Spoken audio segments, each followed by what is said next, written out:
How did teenagers in the 1300s learn a trade? Did they go to a medieval college? Or scroll through ancient social media for tips? What if we told you their education was a total deep dive, lasting longer than any modern degree, and shaping not just their skills but their entire lives? Get ready to uncover the wild world of medieval apprenticeship, a system that dominated professional training for centuries. Number 7. Full immersion. Living and learning under one roof. Picture this. It is the heart of the Middle Ages, somewhere between 1200 and 1500 AD. You are a young person, maybe 10 or 12 years old, standing on the threshold of a new life. Your parents, perhaps a farmer or a humble weaver from a small village, have decided your future. You are not going to inherit the family plot, nor are you destined for the monastery. Instead, you are being sent to live with a master craftsman in a bustling town. This is not just a temporary visit. This is your new home for the next 7, 10, or even 12 years. This is the cornerstone of medieval guild education: full, complete immersion. The apprenticeship contract, often a formal document drawn up with witnesses and sometimes even sealed with a guild stamp, laid out the terms. It was a binding agreement, more serious than any modern school enrollment form.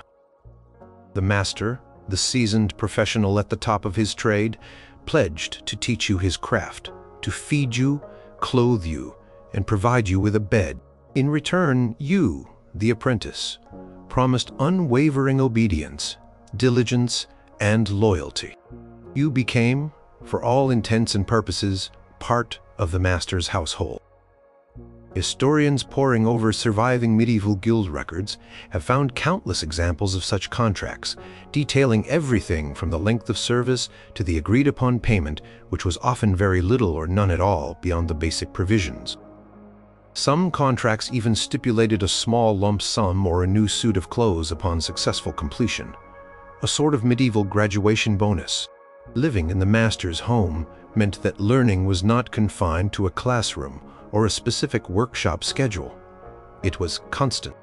You woke with the master, ate with his family, and often slept in a shared space, perhaps a loft or a small room within the workshop itself.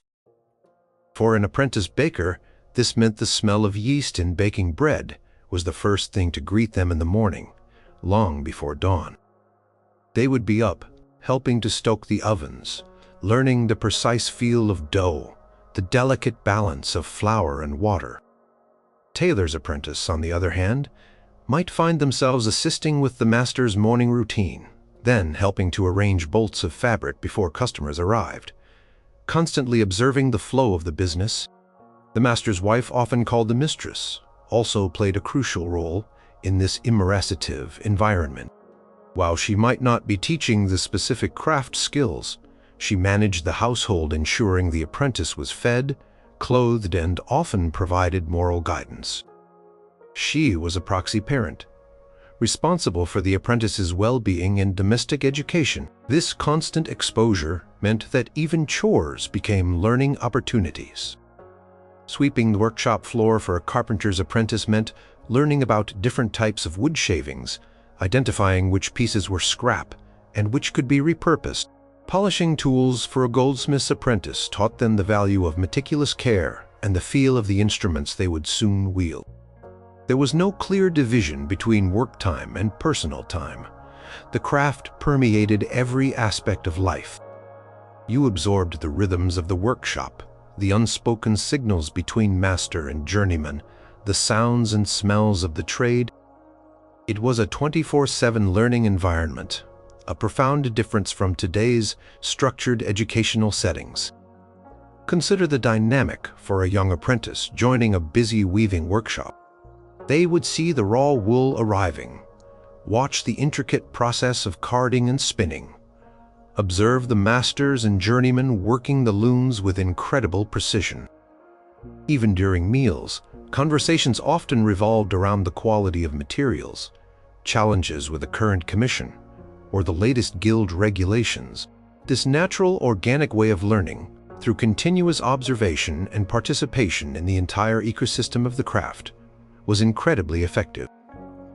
It built not just skill, but a deep, intuitive understanding of the trade from the inside out. They became intimately familiar with every stage of production, every tool, every material, simply by existing within that professional world. Records from various medieval cities like those from the Vintners Company in London or the Shoemakers Guilds in Paris consistently show the expectation of apprentices living with their masters. This arrangement fostered a familial bond, though not always a smooth one. Disputes between masters and apprentices were not uncommon, sometimes recorded in guild court minutes, detailing grievances about insufficient food, harsh discipline, or inadequate teaching. However, for the most part, the system worked because it created an incredibly strong connection between the learner and the craft. The apprentice was not just learning a skill, they were stepping into an identity, becoming part of a tradition that spanned generations, all under the very roof of their teacher. This intense, personal, and constant immersion laid the foundational stone for everything else they would learn. Number 6. Hands-on repetition. The daily grind of skill building. Once an apprentice settled into their new life under the master's roof, the real work began, and it was often characterized by one word: repetition. Medieval guild education was a relentless, methodical pursuit of perfection through constant practice.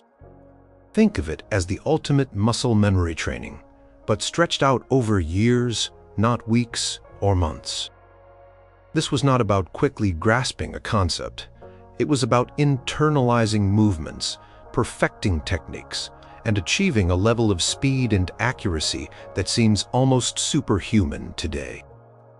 Records from various craft guilds, such as those of the goldsmiths in Cologne or the masons in Florence, emphasize the long periods of training, often 7 years precisely, because it took that much time to ingrain these skills. An apprentice's journey typically started with the most basic, often tedious, tasks. For a young carpenter, this might mean spending weeks, even months, simply planing wood. Not just any wood, but specific planks, learning the precise angle to hold the plane, the consistent pressure to apply, and the smooth, rhythmic stroke needed to produce a perfectly flat, smooth surface. They would repeat this action thousands of times until their arms ached, their hands grew calloused, and the movement became second nature. Similarly, a shoemaker's apprentice would begin by cutting leather, probably hundreds of pieces, focusing on accurate lines and efficient use of material. Then they would move to stitching, starting with the simplest seams, working tirelessly until each stitch was uniform, tight, and virtually invisible. The progression was slow and deliberate. Masters understood that true mastery was built on an unshakable foundation of fundamental skills. They would not allow an apprentice to move on to complex tasks until they had demonstrated absolute proficiency at the simpler ones. This meant endless drilling, endless practice. A medieval blacksmith's apprentice might spend their first year or two simply learning to manage the forge, fire, operate the bellows, and hammer hot metal into simple shapes like straight rods or simple rings. Each strike of the hammer had to be precise. Each heating of the metal had to be just right before they were allowed to try more intricate work like crafting tools or ornamental ironwork. The sound of hammering, the clang of metal on metal, would be a constant soundtrack to their formative years. This method of teaching fostered an incredible attention to detail. Mistakes were not just learning opportunities. They were costly. Wasted material in the medieval economy was a significant loss, and shoddy work damaged the master's reputation, which was paramount. If an apprentice made an error, they would likely be made to repeat the task until it was correct, perhaps even staying late or forfeiting a small allowance. This strict environment, while sometimes harsh, instilled a deep respect for quality and precision. Guild ordinances like those of the London Cutlers frequently dictated standards for finished goods and any deviation could result in fines or even forfeiture of goods. Apprentices were thus trained under constant pressure to meet these rigorous quality controls from their very first day. The duration of apprenticeships, often extending until the apprentice was in their late teens or early 20s, was a testament to the depth of skill required. It wasn't just about learning how to do something, it was about mastering it to the point of artistry. Consider a medieval illuminator's apprentice. They would spend years learning to prepare parchment, to mix pigments from natural sources, to apply thin layers of gold leaf with incredible delicacy. They would practice drawing intricate borders, copying letter forms perfectly, and reproducing miniature figures, all through relentless repetition. Each brushstroke, each line, each dot had to be executed with unwavering control and precision. The sheer volume of practice meant that by the time they completed their apprenticeship, their hands were virtually extensions of their will, capable of feats of craftsmanship that seem astonishing to us today. This hands-on repetition built not just physical dexterity, but also mental discipline. It taught patience, perseverance, and the understanding that true skill is earned through effort and dedication over time. It was a slow, arduous process, but it yielded craftsmen and women who were not just competent, but truly expert, capable of creating durable, beautiful, and functional objects that stood the test of time, many of which we still admire in museums and cathedrals today. Their abilities were a direct result of thousands of hours spent in the daily grind, honing their craft one precise, repetitive action at a time. Number 5. Material mastery. Understanding every fiber, stone, or drop. Beyond the relentless practice of specific techniques, a crucial part of medieval guild education involved a deep, almost intuitive understanding of the raw materials themselves. An apprentice did not just learn to work with wood, leather, or metal. They learned to know it. This intimate knowledge began with understanding where materials came from, how to assess their quality, and how to prepare them for use. Guilds, like the Woolmen of England or the German metalworkers, often had strict rules regarding the quality of materials, a direct reflection of their importance to the final product and the guild's reputation. Consider a young apprentice joining a dyer's workshop. Their education would begin long before any fabric touched a dye vat. They would learn about the different types of wool, linen, or silk. They would learn about the various natural sources of dye: woad for blue, madder for red, weld for yellow. This meant understanding the seasonality of plants, the regions where they grew best, and the optimal time for harvesting them. They would learn the meticulous process of grinding these plants into pigments, often involving lengthy fermentation or intricate chemical reactions. Cards from medieval Florence, a hub of textile production, illustrate the complex supply chains and specialized knowledge involved in sourcing and preparing these crucial raw materials. The apprentice would learn to identify adulterated dyes, to discern the subtle variations in quality, and to understand how different fibers reacted to different mordants, the chemical fixatives that made the dye permanent. For a stonemason's apprentice, material mastery was literally about understanding the ground beneath their feet. They would learn to recognize different types of stone, sandstone, limestone, granite, marble, by sight, touch, and even sound when struck. They would be taught how to identify fault lines, weaknesses, or impurities within a block of stone. This knowledge was critical, not just for crafting beautiful buildings, but for ensuring their structural integrity. They would learn where the best quarries were located, the challenges of transporting massive blocks, and how to assess a stone's suitability for different parts of a building, whether for foundational support, decorative carving, or paving. Their skill with a chisel was only as good as their understanding of the stone it was shaping. The importance of material knowledge extended to every craft. A medieval parchment maker's apprentice learned about animal hides, calf, sheep, goat, and how to select the best skins free from blemishes. They would learn the lengthy process of washing, liming, stretching, and scraping the hides until they became smooth, durable sheets suitable for writing and illumination. They would understand how variations in humidity, or even the animal's diet, could affect the quality of the final parchment. Similarly, a candlemaker's apprentice would learn to differentiate between various types of wax, such as beeswax or tallow, understanding their burning properties, their scent, and how to purify them for the cleanest flame waste was a cardinal sin in the medieval workshop. Apprentices were taught to use every scrap, every offcut. Carpenter's apprentice would learn to see the potential in even small pieces of wood for joinery pins or small decorative elements. Tailor's apprentice would be meticulous in their cutting patterns to minimize fabric waste, knowing that every inch was valuable. This was not just about frugality. It was about efficiency and respect for the resources that fueled their craft. The master would often demonstrate how to get the maximum yield from a piece of timber or a bolt of cloth, a practical lesson in economics that was deeply ingrained. This deep dive into materials also fostered a strong sense of responsibility and stewardship. Apprentices learned that the quality of their finished product was directly tied to the quality of their raw components. They developed a discerning eye and a tactile sensibility that allowed them to evaluate materials with precision.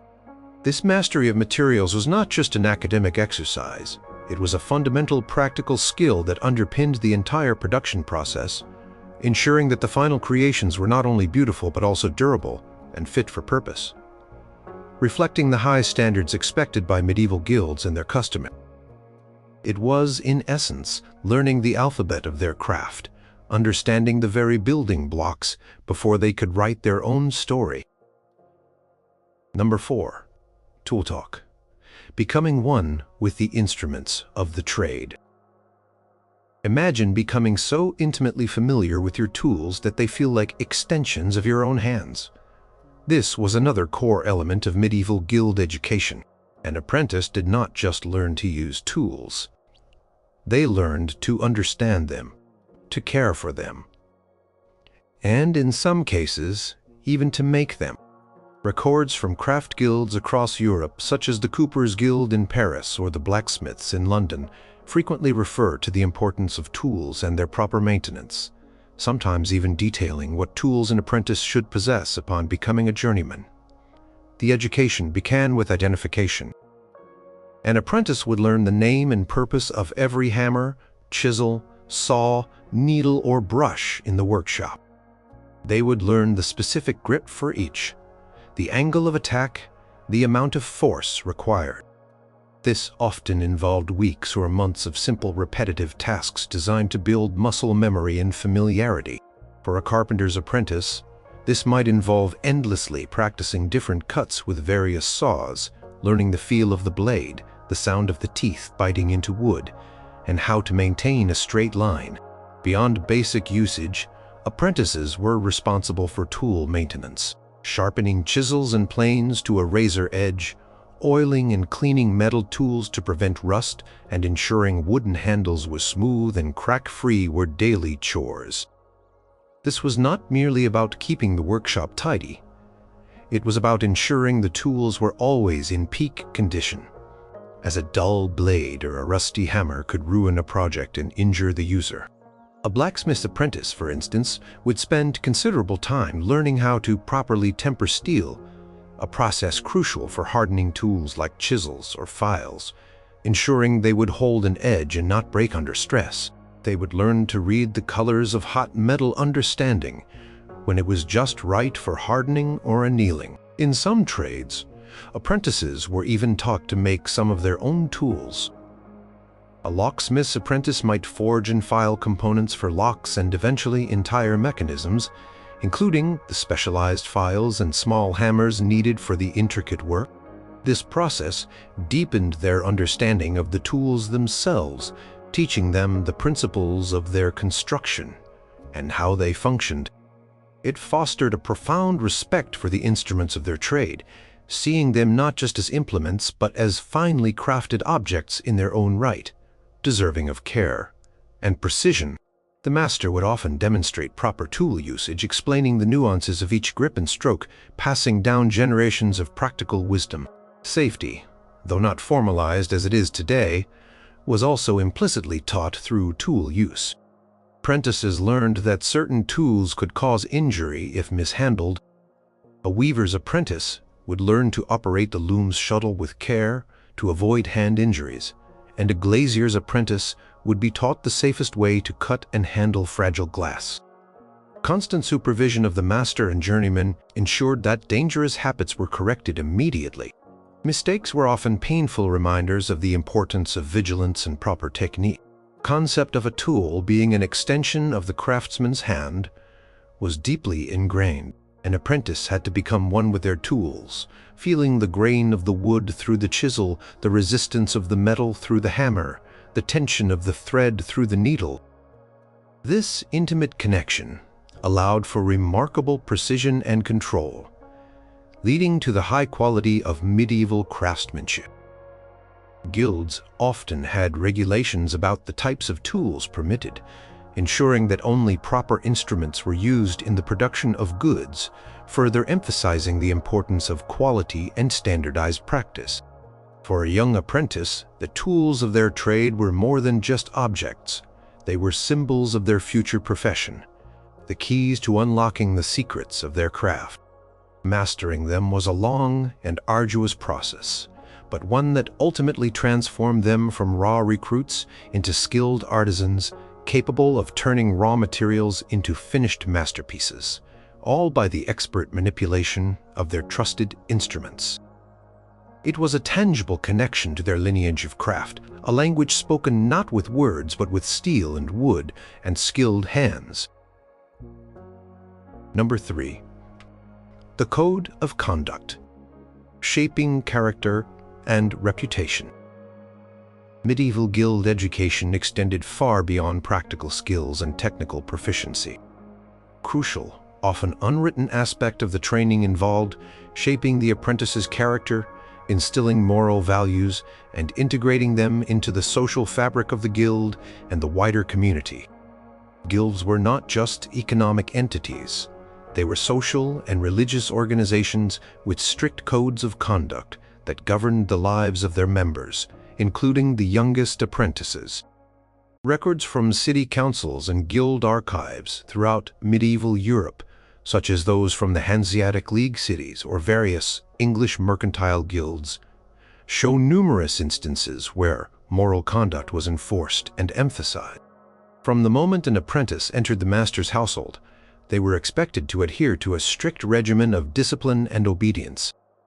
The master, acting in loco parentis, was responsible for the apprentice's moral upbringing.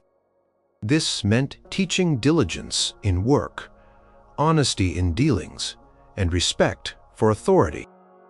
Disobedience, idleness, or dishonesty were met with swift consequences, ranging from verbal reprimands to physical chastisement, and in severe cases, expulsion from the apprenticeship.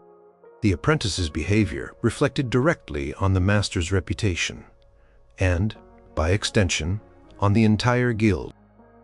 A master would lose face and potentially business if his apprentice was known to be a laggard or a thief. Apprentices learned the paramount importance of integrity in their work. Guilds enforced rules against shoddy craftsmanship, using inferior materials or cheating customers. An apprentice would be taught that the quality of their work was a direct reflection of their personal honor and the honor of their guild. For instance, a baker's apprentice learned not to shortchange customers on weight or to use substandard flour. Tailor's apprentice learned not to skimp on seams or use cheap thread that would quickly unravel. This ethical framework ensured that the goods produced by guild members maintained a high standard, fostering trust within the community and protecting the guild's collective brand. Beyond the workshop, apprentices were expected to participate in guild, social, and religious life. Guilds often had their own patron saints, held religious services, and organized feasts and processions.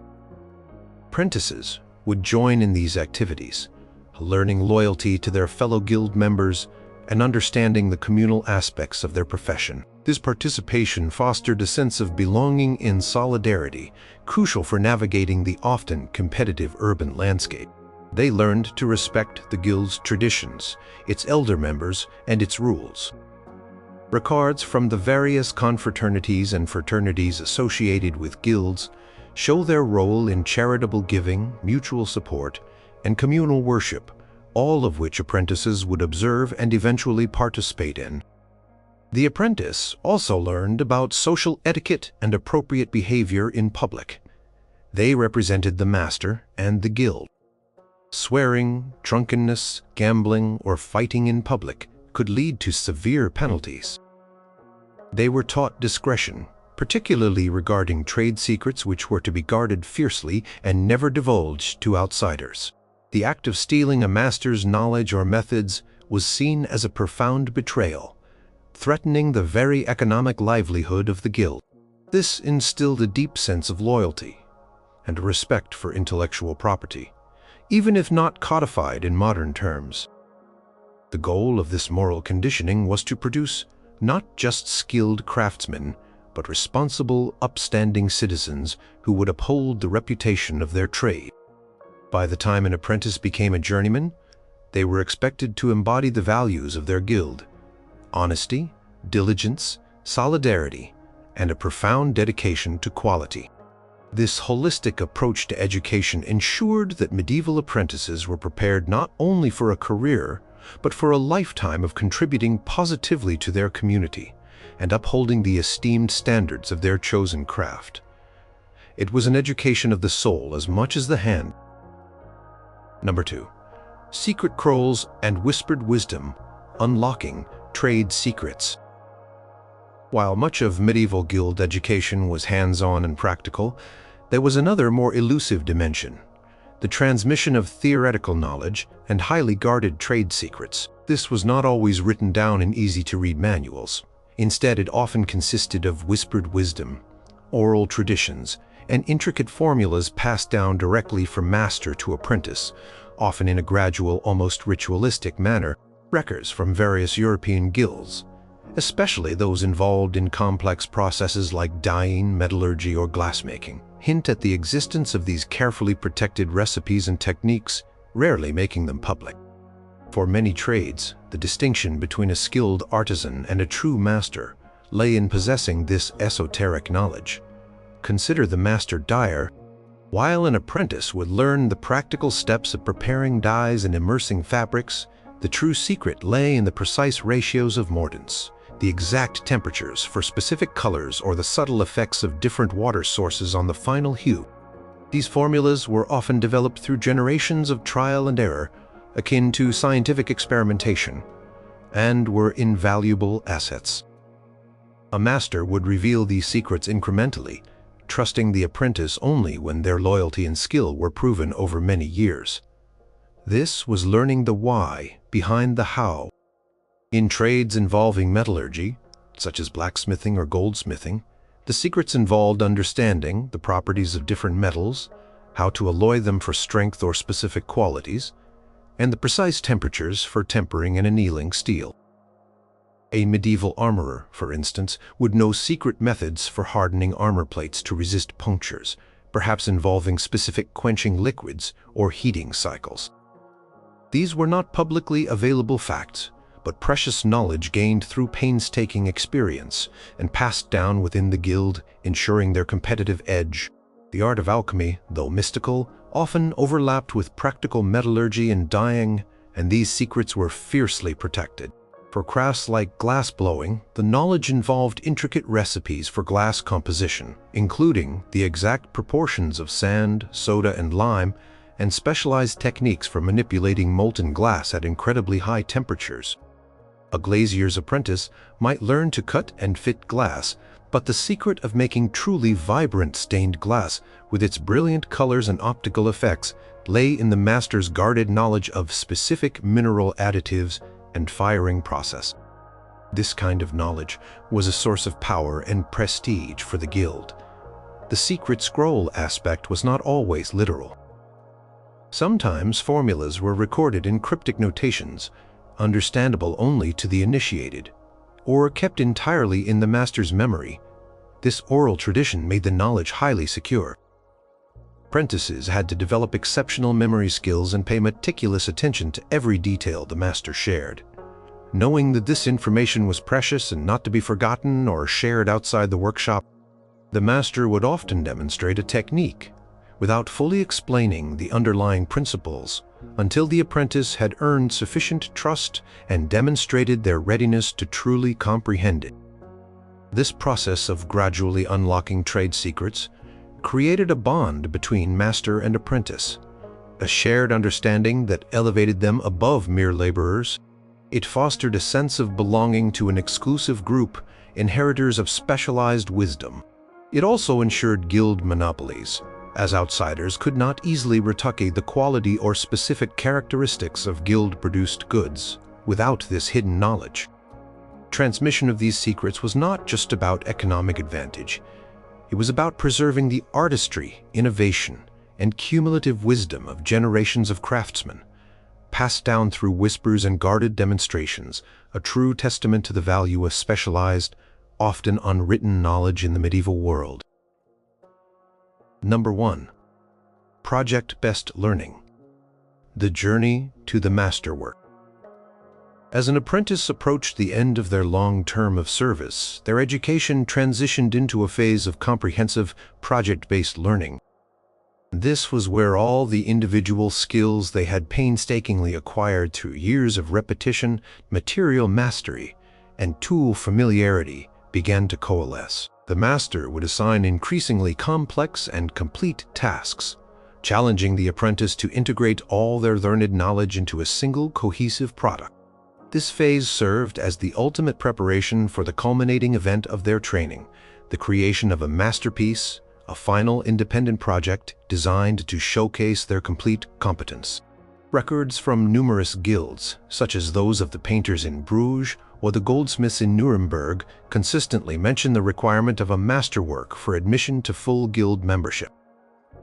During this period, the apprentice moved beyond merely assisting with parts of a larger project. They were now expected to take an entire item from conception to completion. For a young carpenter, this might mean designing and building a complete chest or a sturdy table, making all the necessary joints, carving any decorative elements, and ensuring its stability and finish. They would be responsible for selecting the wood, cutting it accurately, assembling the components, and presenting a finished piece that met the master's exacting standards. This process forced them to problem-solve independently, to manage their time, and to apply their theoretical understanding alongside their practical skills. An apprentice tailor nearing the end of their 7 years might be tasked with creating a full garment, perhaps a tunic or a cloak, from scratch. This involved everything from taking measurements, selecting the appropriate fabric, cutting the patterns with precision, and executing all the complex stitching and finishing work, perhaps even adding embroidery or decorative elements. This was no small feat. It required not just technical skill, but an artistic eye and a deep understanding of garment construction. The master would still supervise, offering critiques and guidance, but the emphasis shifted towards the apprentice's autonomy and decision-making. This project-based approach was designed to simulate the real-world challenges a craftsman would face when working independently. It taught them to manage the entire scope of a project, not just isolated tasks.